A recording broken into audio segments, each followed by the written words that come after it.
Hello, assalamu alaikum everyone. Um, so today I'm going to be talking about how to relate to the Prophet Muhammad Sallallahu Alaihi Wasallam. Um, so there is something I want to ask before I get started, but I don't think anyone is connected yet, so I'm going to hold off on that. So, like I said, the topic for the day is how to relate to the Prophet Sallallahu Alaihi Wasallam, or how my interpretation of it is how to connect or feel connected with him. So, um, while I'm going through this, and I might pause and ask this a couple more times as I'm going through my words. I don't want to call it a lecture, but my talk. If you could, you the audience, if you could write out some of your favorite anecdotes or stories about the Prophet ﷺ in the comments, I would really love that if you could do that. So, this talk is particularly geared to converts. It's really interesting from a convert's point of view, because when we become Muslim, um, obviously we're connected with Islam, and it's entirely possible and probable, and I'm sure it is the case, that many Muslim converts came to Islam because of what they learned about the Prophet ﷺ. So some people already joined the religion, having related to him or feeling connected to him. And for a lot of us, that might not be the case. And that's myself included. I didn't know that much about the Prophet ﷺ when I became Muslim, except for some very basic facts. And the thing is, when you become Muslim, it becomes evident pretty quickly how much other Muslims love the Prophet, which is of course wonderful.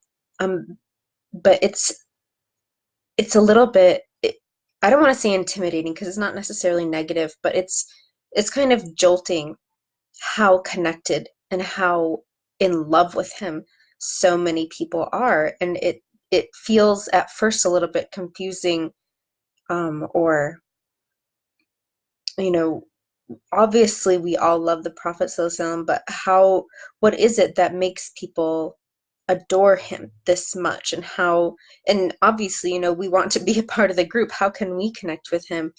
um I just want to pause really quickly because I see more people are starting to watch and to comment.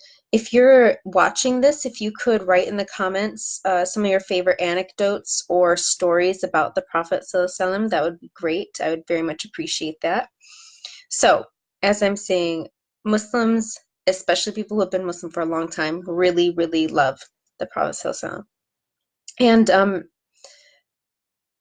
so how do we converts who did not come to Islam because because of the Prophet, so how do we become connected, or how do we relate to him? So the the degree to which, or yeah, I'll say that the degree to which any person might relate to the Prophet, uh, let's see, what am I trying to say? For some people, it's really important to feel connected to him, because I mean, he is the final messenger of Allah, and we have Islam because of his message from Allah. Some people find it really important to feel like an emotional connection, and I can even see in the comments, some people are saying that how much they love the Prophet. So it really is, a really widespread thing.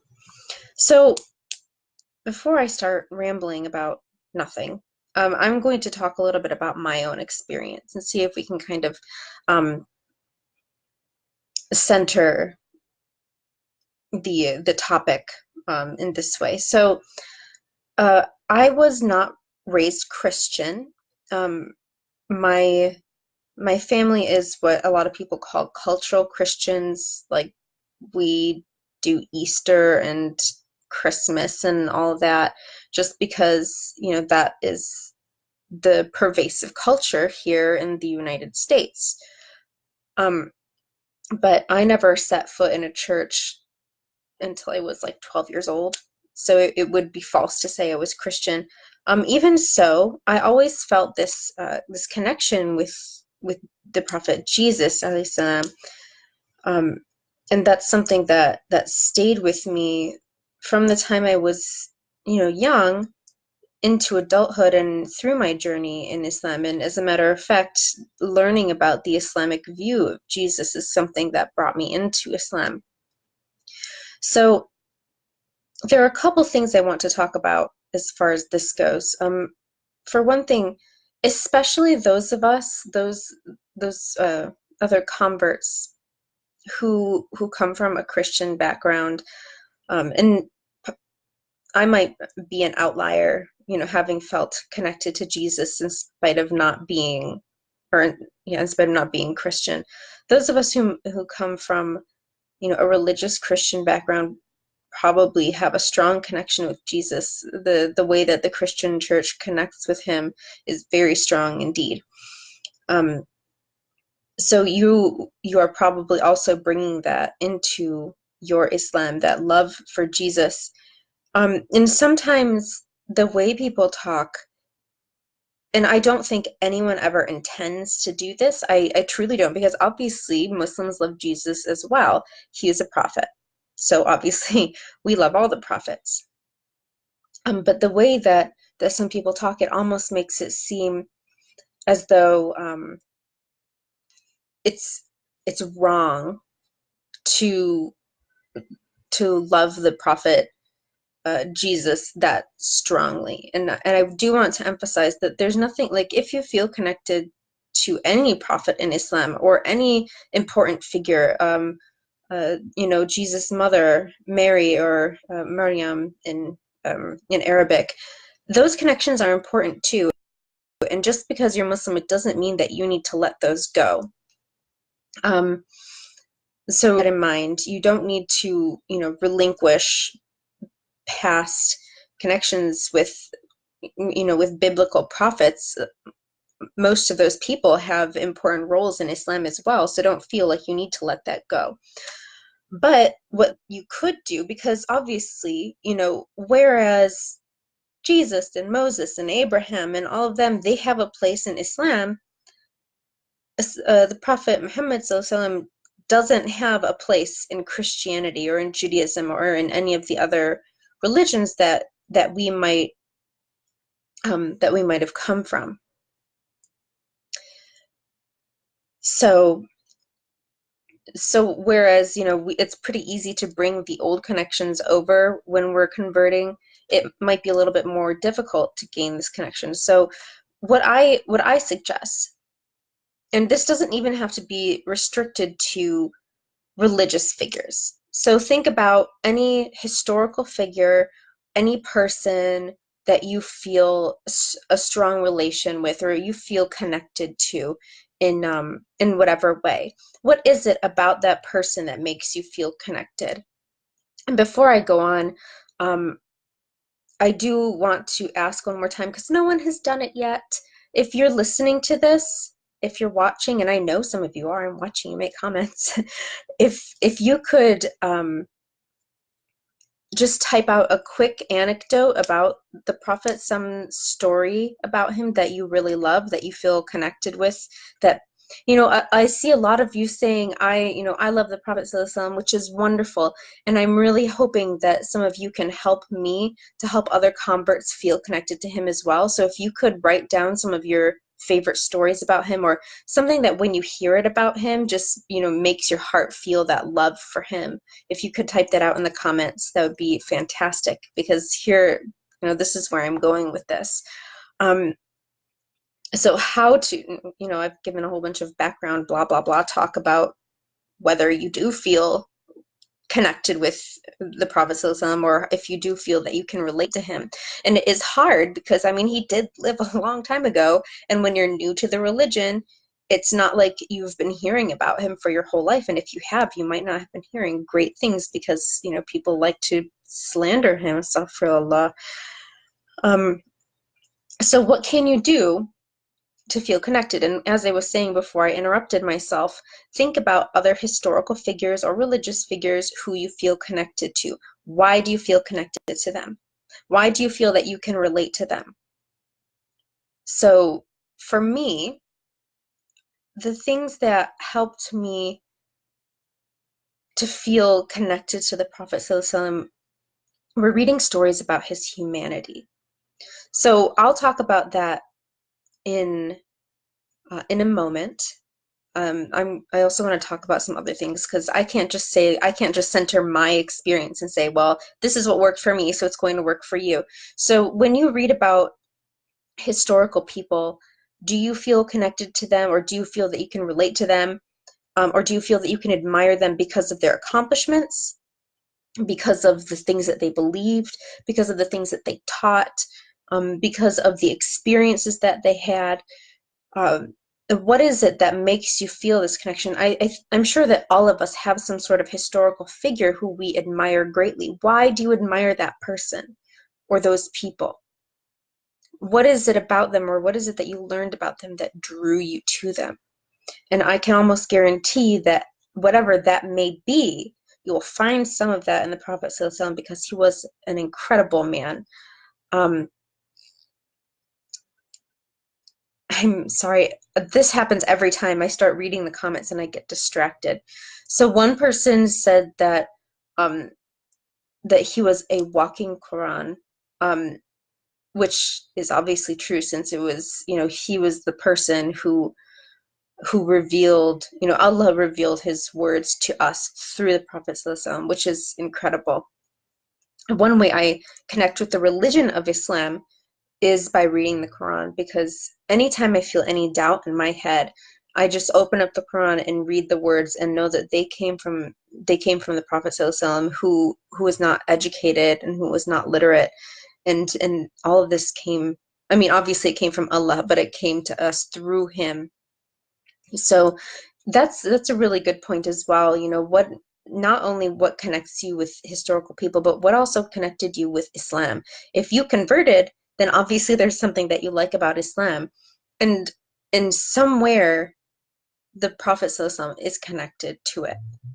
But I want to talk a little bit more about specifics. So um my, my idea was that um people would be telling me some of their favorite stories about the Prophet, and I would be able to share those, but that didn't work out. Still, though, if you're listening, please do write out some of your favorite things about the Prophet ﷺ, or any of your favorite stories, and I would like to share them out with people. If not, then if you're watching this later, it's never too late.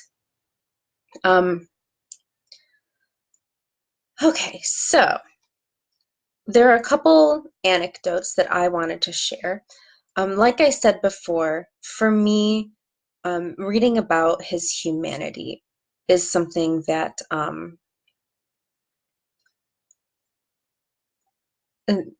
really helps me to feel connected with Prophet ﷺ. And I see someone just did write down something for me to share about the Prophet ﷺ. Oh, and someone else did. Yay! Thank you so much.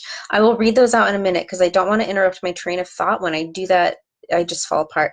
So as I said like 18 times now, reading about his humanity, which I think is pretty common. I think people tend to like to hear stories about how he was a person, which kind of feels obvious to say. Obviously, he was a person, but he existed, he lived so long ago that it really is hard sometimes to relate to him. So hearing about the everyday things that he did and the way that he related to other people I mean, for me, that really helps me to feel connected. So I know one story that people love to tell is how he used to race with Aisha, his wife, in the desert. Uh, People love to tell that story as an example of the love that they had for each other.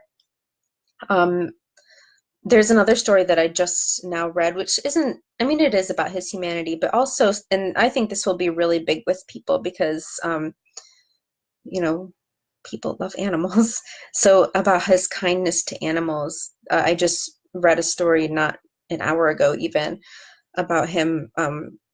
There are a couple different ways it was narrated, but so just take this as mm, my retelling of it, a summary of it.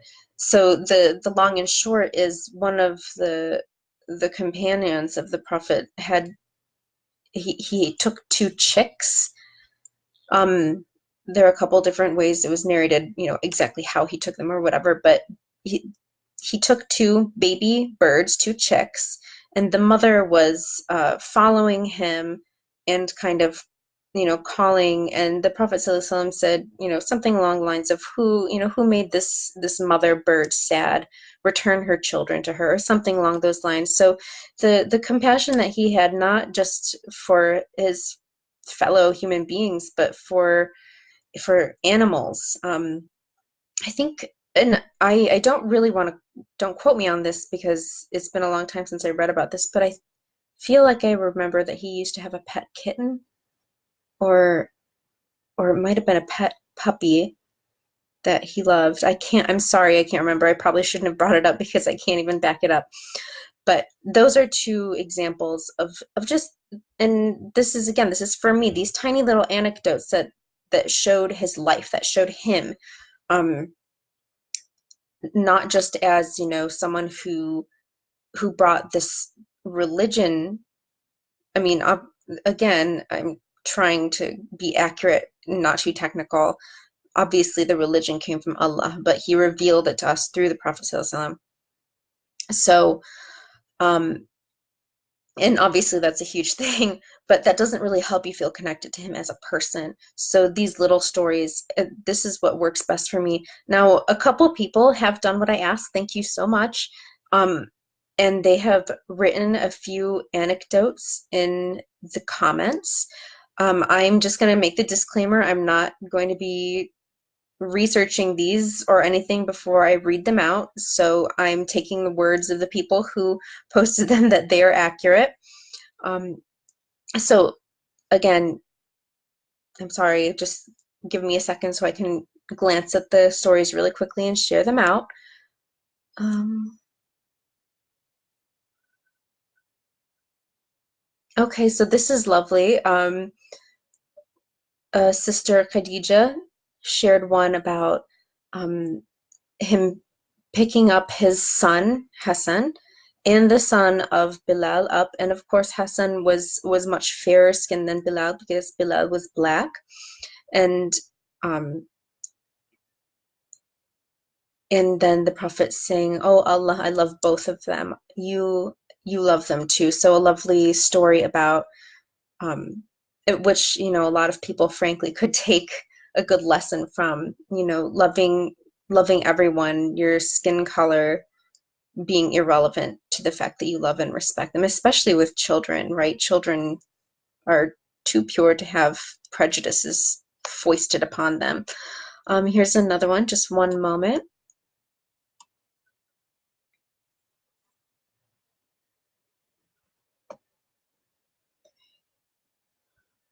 Okay, I'm just going to read this one exactly as the person typed it because it's too long for me to summarize. So this is from Sahil.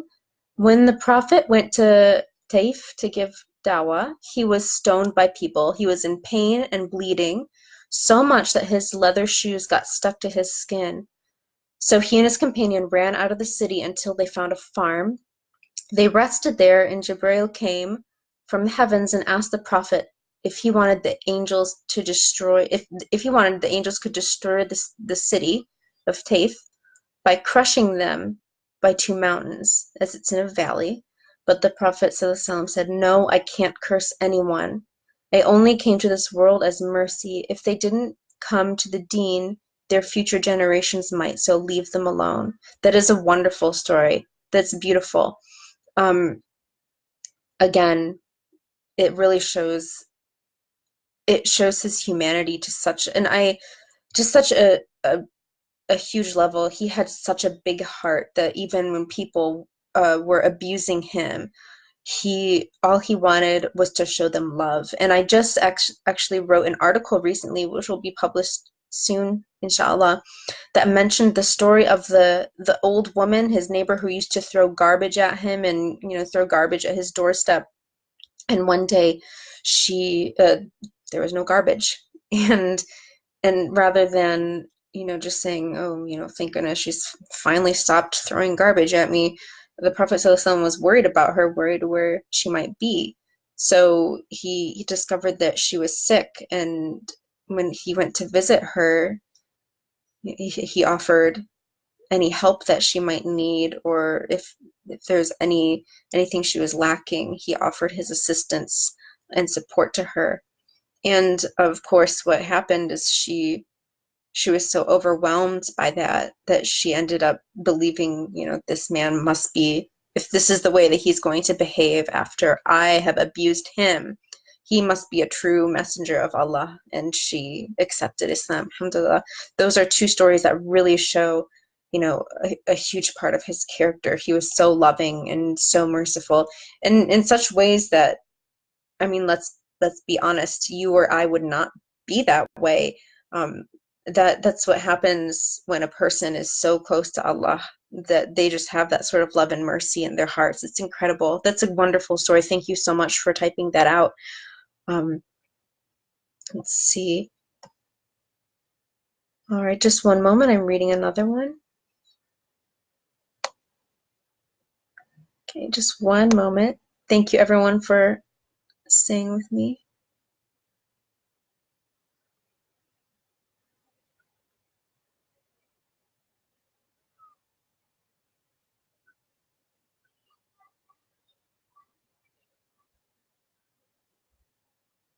Okay, so here's another story about the Prophet ﷺ's generosity.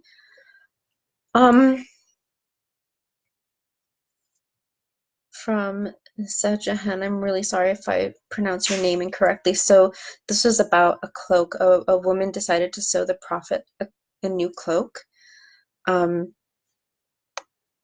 And he was very happy, and he took it from her and wore it immediately because he needed it. As we know, another thing about the Prophet ﷺ is that he acquired a lot of wealth over the time that he was alive, but he was very, oftentimes he didn't have much because he gave away almost everything that he got. So this is another example of this. I guess I kind of spoiled it just there. He took the cloak. Because he needed it, his clothes were all worn out, and one of the companions saw him wearing it and commented on it, complimented it, and said, "I wish that you would give it to me." And I'm just summarizing here. The Prophet says, immediately took off the cloak and gave it to him, gave it to his companion. And the other companions around him who saw that happen or who heard about it, were saying, why would you do that? Why did you ask for that? Can't you see that the Prophet ﷺ needs that cloak? That he's so giving, he's going to give it to you right away, which he did. So why are you asking for it when you know he needs it? But what this man said is that he didn't want to wear it. He wanted to be buried in it because that's how much he loved the Prophet. And indeed, in the story, he did die shortly thereafter, and the other companions bathed him and buried him in the cloak that was worn by the Prophet ﷺ. So I guess the crux of that story, for the purposes of my talk today, is just how incredibly generous he was, without a single question, without saying, "Oh no, I really need this. I'll give it to you when I get something else new." He just gave. I mean, that's a phrase. It's just something that we say in English, isn't it? Like giving you the coat off my back. That he literally did that. He gave this man the cloak off his back. So another great example of his generosity. Another little anecdote is the Prophet said, even whoever burns an ant has committed a sin. his reverence for all of Allah's creatures. So it's really easy to talk about the Prophet ﷺ. And honestly, I could probably make this session super short and just say, why don't you Google something about him? Because there's so much out there. Um, but I really like, and thank you so much to everyone who took the time to type out a little story about the Prophet ﷺ. That was great. I really appreciate it.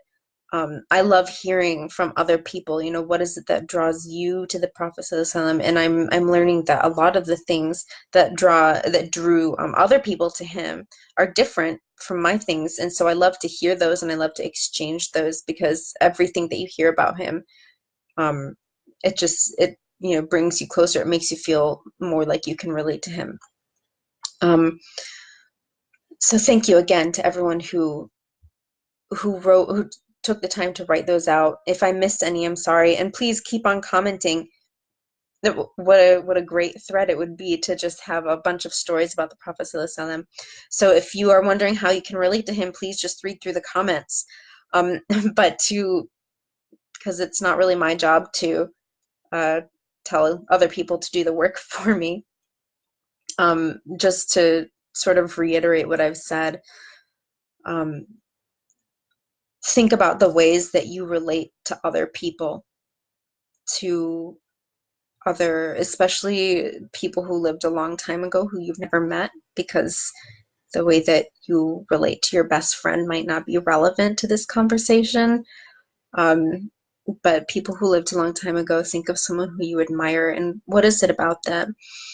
I know that a lot of people are really inspired by people who took risks and made changes even though it didn't benefit them. I mean, look no further than Prophet Muhammad sallallahu alaihi wasallam. He and his wife Khadija were an extremely popular couple, and they became pariahs, social pariahs, when he started to preach Islam. They were outcasts, and she stood by him the whole time. So, and what did he gain? I mean, obviously he gained something that's obvious, and things did turn around for him, but in that moment there was no immediate, right off the bat gain. He was scared. So just like so many other people throughout history who we admire, and my mind is going to American history, obviously, since that's where I'm from.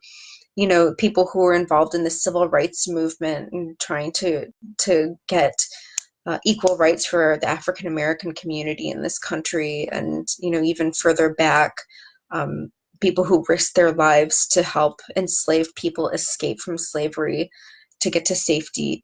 It's the same sort of idea. These are people who we admire.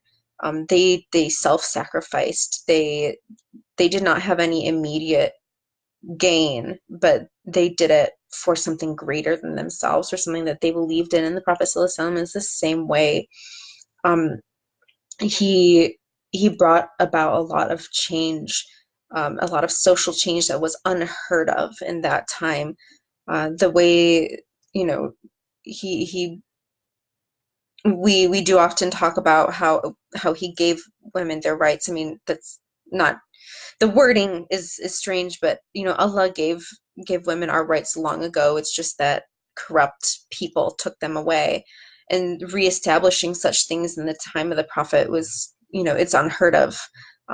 Have the women having rights to their own property and rights to their own name, and then, as we talked about a little bit before, even animals had rights. And someone in the comments mentioned, and I already said it, but I'll just reiterate that even if you burn an ant, it's a sin. Even the smallest creatures, that we don't think of every day unless they're being pests in our house. Every creature of Allah has rights. So it is kind of hard to tell you exactly how to connect or how to relate to the Prophet ﷺ, because there's so much about him. There's so many different aspects.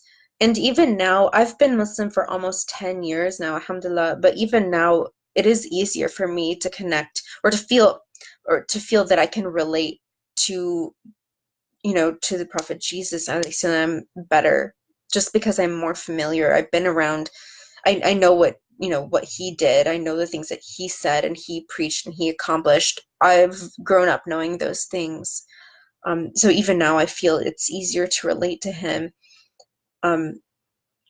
But for all those other people that you relate to, know that it's, if you read a little bit, again, just like go to Google and this is what I did today. I went to Google and I typed in touching stories of the Prophet Muhammad, and there were a ton of them right there. So just think about the things that help you feel connected to other people, and you will find some of those. You will find some of those in the life of the Prophet. He went through so much, and he was such a dynamic person in so many different ways. You would be hard pressed to not find an admirable quality, or that's not what I want to say, to not find the particular admirable quality you're looking for. There's just so much about him, um, that as I'm getting to the point of wrapping this up, I'm thinking like, oh, there's so much I didn't cover. This is so disjointed. I could have talked about this and this and this, because there really is just a lot about him that can help you feel connected. There is, let's see, I'm Googling right now, as a matter of fact. You might have heard, if you've been Muslim for some time now, you might have heard of something called Sirah of the Prophet. That's just the story of his life. Google that, and the different lectures that you can listen to that just go through his life, they can really help you feel connected to him as a person, just hearing the stories. If you have the opportunity to attend any lectures about Islam, the ones about marriage and stuff are always really popular, but I encourage you to try and seek something out about the Prophet ﷺ, because feeling connected to him is really going to help you feel connected to the whole religion. And now I've gone over my time. So inshallah, this is a benefit to some of you. Those of you who are still around, keep on typing out the things that you love about Prophet ﷺ. I do see that someone has written out the anecdote I mentioned about racing with his wife Aisha. So read through this the thread. Google Sirah of the Prophet. I just did that as I was sitting here on my computer talking to you all, and a ton of lectures and links came up. So do all that, and inshallah, as the more that you feel connected to Islam, the more you'll feel connected to the Prophet ﷺ, and vice versa. The more you feel connected to him, the more you feel connected to your faith, inshallah. Inshallah, this was a benefit to someone, and I really thank everyone for participating in the comments. Everyone have a really good day, inshallah. Assalamu alaikum.